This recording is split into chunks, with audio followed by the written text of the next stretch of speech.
So today I'm going to tell you a little bit about how our word choices can influence our communication and our emotion. Now in class we learned about Daniel Goleman and his emotional intelligence model and how empathy and communication is important in our leadership, our business, and our lives. So to introduce this subject, I want to tell you a little bit about William James, a psychiatrist from the early 1900s. And William James introduced the idea that emotion follows motion. His classic example is a bear in the woods and fear. So you see this bear in the woods and you don't get scared and run. What happens is you run and then you get scared. There's a connection between what goes on in the body. So you see the bear, you run, your heart rate goes up, your adrenal gland pumps, your legs move, and all that connection, all that feeling going on, you label as something called fear. So that's kind of the framework behind this whole discussion. Next we move to neuro-linguistic programming, which was pioneered by Brandler and Grinder in the early 70s, and then Tony Robbins' adaptation of that model and his transformational vocabulary. And that's how we get to the words and that connection between our body and how we feel. So what Tony Robbins did with his research team is he studied human language and the words that describe emotion. And Tony's team found that there are 3,000 words that describe emotion. Interestingly, 2,000 of those are negative and about 1,000-ish are positive, so that's enlightening on some levels.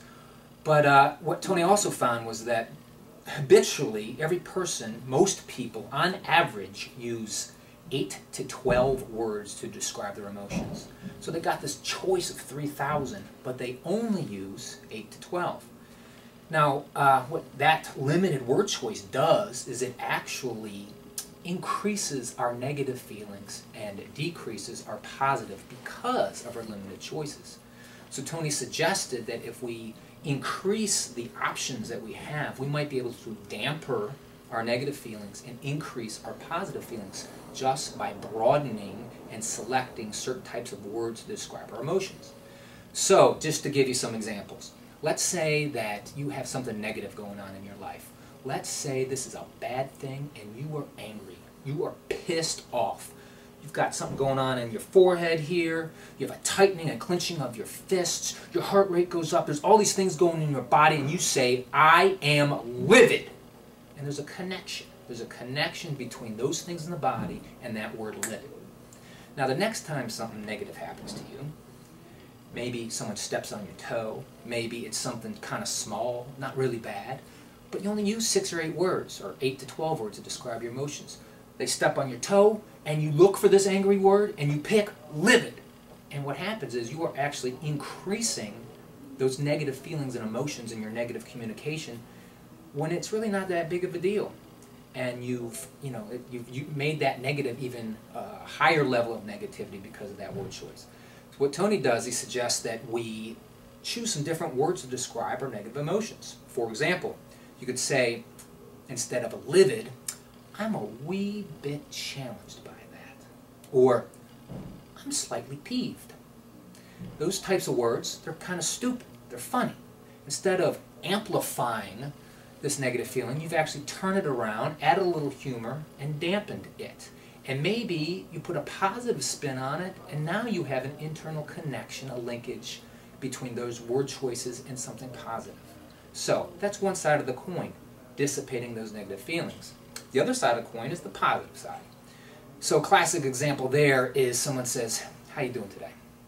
And traditionally we get some answers like, I'm doing all right, man. All right, okay. Fair to middling. Same shit, different day, man. Those are the classic responses we give for how are you feeling today. And what Tony suggests is that you could use words like, I am outstanding, or I'm doing phenomenal. How about you? Those types of word choices increase our positive feelings, increase the positivity of our communication. And for me, I've been applying that for a few years. And when I can give you some real-world examples, I'm out, let's just say at the airport. Someone takes your ID, their traditional line is, how you doing? I use words like, I'm doing outstanding or phenomenal. And I get responses like, wow, that's the best response I've heard all day. Or, I've never heard someone say that. And you get like a positive interaction and increase their positive feelings just by using different words. So to conclude, by picking words that dampen our negative feelings and increase our positive, we improve our communication, our leadership, and our lives. Thank you.